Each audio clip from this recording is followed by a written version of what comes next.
Juodoji magija, skyrybos, negalėjimas būti su kitais vyrais, vyro persekiojimas ir, žinai, kai nebetiki visiškai, kad, tikrai kažkada tai pasikeis ir galbūt tu galėsi būti laisva ar ne, galėsi kurti naujus santykius, kai esi tiek įbauginta, kad bijai tikrai net žingsnį žengti, atrodo visur ateis, pakenks, prišnekės, persekios ir be abejo aš jau nekalbu apie visus išvadinimus visais epitetais ar ne, pačiais šlykščiausiais.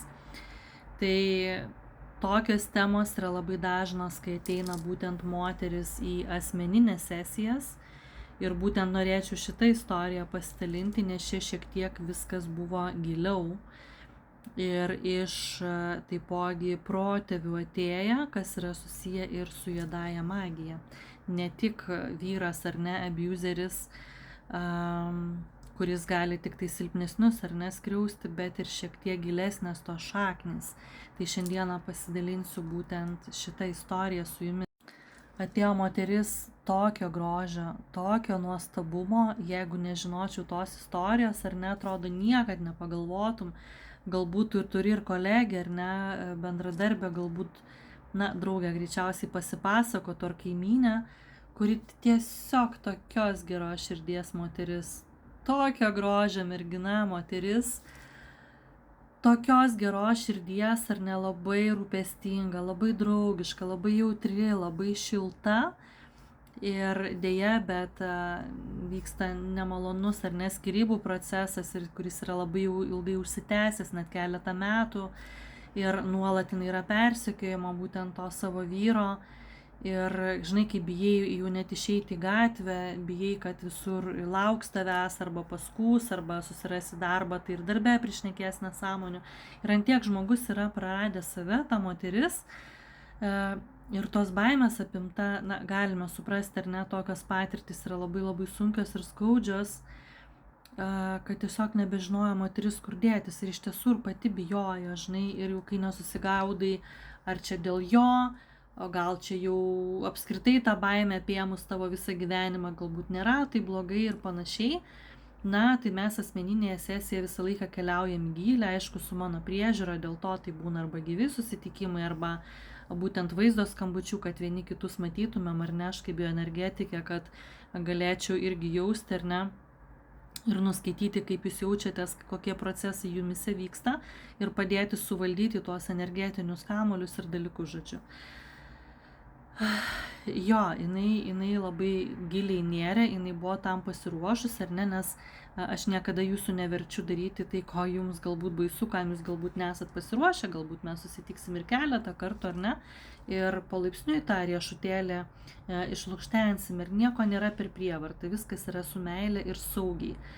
Tai mes panirome į patį gylį, ar ne, kur jinai tenais neverta, žodžiu, niekada nieko nesusiras, ten niekam tikus, ar ne, kad jinai ten tokia, žodžiu, viskas, kas gali būti, ar ne, dažniausiai visas tas, visa puokštė, ar ne, kaip dažniausiai ir būna tokiose situacijose pas moterį, bet dar vėliau, dar giliau mes nukeliavome, šitaip detalėmis pasakosiu tokiais etapais, nes visko nesudėsi vieną video, mes nukeliavome iki protėvių, ar ne, iki protėvių linijos, kur atėjo močiutė, tiesiog sena moteris, ne jos močiutė, ir papasakojo apie prakeikimą tiesiog, ar ne, apie juodąją magiją, kad jinai niekada nebus, kad jos šeima, ta prasme, jos giminė, ir jau tai atėjo ir jai persidavė. Sako, tu niekada nebūsi laiminga, tu esi prakeikta, tu niekada negalėsi mylėti, žodžiu, tau ir nesiseks, tu ten ir kentėsi, ir šviesos nematysi, va tokie dalykai, žinai, tai labai labai išgąsdino klientę, bet tiek jinai, tiek mes puikiai suvaldėm situaciją, ar ne, mes puikiai suvaldėm tuos energetinius visus dalykus. Aš perdavinėjau savo klientai, ko jos dar paklausi, tos piktos, juodos, tokios baisios, senos moters. Aš jai uždavinėjau klausimus, ar ne. ir aš po to jai siunčiau energijos ir aš jau po to atlikau savo darbą. Ir, niekada negali suplanuoti tokių dalykų, surežisuoti ir niekada nežinai, kaip bus, nes yra skirtingos energijos, skirtingos būtybės, istorijos, visko tiesiog labai labai daug, ar ne?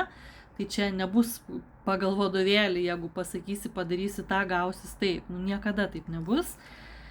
Bet kaip aš džiaugiuosi, kad mums pavyko suvaldyti visą tai. Ir tamsi, baisi, juoda moteris, su juoda tokia, sakė, šlykščia skara ir pati tokia šlykšti, baisi, gąsdinanti, jinai virto į močiutę, į tikrą močiutę su šviesiom akim. Vau, man žinokit, iki šiol šiurpas eina per visą kūną, tą energiją prisiminus, aš vėl ją jaučiu, jinai gavo palaiminimą. Aš su ją pasikalbėjau. Ir jinai pakito, mes ją transformavom ir klientė gavo palaiminimą, apkabinimą ir mes tą prakeiksmą panaikinome. Tai yra taip nuostabu, tokia transformacija, kuri tiesiog vyksta čia ir dabar, ir jinai išsilaisvino ir jos būtent mano klientės nebeliečia šitas prakeiksmas, viskas, jisai baigėsi būtent ties jos kažkur tai mama, senelė, ar ne, bet ją išlaisvino iš šito prakeiksmo, iš šitos juodosios magijos. Labai labai stiprus kiti procesai užsikūrė, prasidėjo labai didžiulė transformacija šitos moters, labai labai didelė, nes mes sujudinom labai labai giliai ir labai labai didžiulius sluoksnius, labai milžiniškus sluoksnius. Visko buvo ir ašarų, ir palengvėjimo, ir energetiškai be abejo, kad labai pavargo klientė, aš jau jaučiu irgi nuovargį, bet jinai aišku dar didesnė, nes nedirbanti su šitais dalykais, bet tai buvo toks nuostabus pokytis ir transformacija. Vau, tai yra tiesiog fantastika, su angelų pagalba, su visa bioenergetika, su visom žiniom. Ir dabar aš labai labai laukiu jos tos transformacijos pačios, ar ne, kai žmogus nurimsta, kai žmogus pagaliau žino ir gauna net palaiminimą, kad pagaliau jos šitas juodas gyvenimo etapas, ar ne, baigėsi.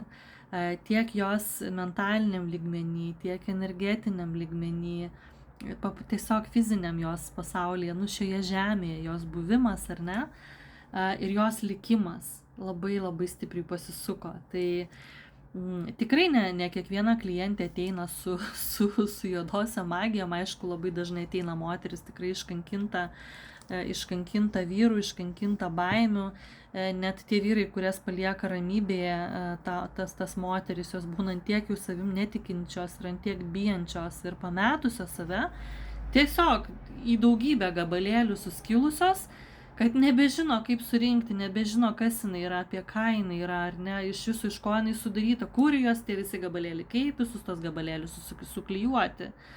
Tai jo, tai yra darbas su savimi ir tai yra ir mano darbas padėti jums suklijuoti visus tos burbuliukus, ar ne, į tą apyrankę, bet žinokit, mielosios, apskritai, kad viskas yra įmanoma, kad ir kokia mėšlė dabar būtumėt, kad ir kokioj tamsoj, kad ir kokiame etape visada yra šviesa, visada, mielosios, yra šviesa, visada yra išeitis. Ir netgi tas pats sunkiausias etapas, jisai irgi kažkada baigsis, tik tai prašau jūsų tikėjimo, nepasiduokite, ieškokite pagalbos, dirbkite pačią su savimi, užsirašykite asmeninės sesijas, nebijokite dalintis, nebijokite apie tai kalbėti ir ieškoti išeičių. Jūs tikrai ne vienos. Ir tikrai yra išeitis, žinokit, tikrai yra išeitis. Prašau jūsų tikėjimo, prašau tos vilties jūsų širdyje ir prašau nubusti ir nepasiduoti, laikytis, šitas etapas būtinai pasibaigs. O aš dėkoju šiai moteriai labai už leidimą pasidalinti jos istoriją ir priminti jums, kad visada yra išeitis. Laukiu jūsų patirčių komentaruose, būtent kaip tu šiandieną jautiesi, kokia tema tave kankina, galbūt koks klausimas, apie ką norėtum pasikalbėti, arba kokį skausmą tu turi, pasidalink. Arba uždek tiesiog širdelę, tai bus ir man palaikymas ir įkvėpimas taip pat. Laikyk.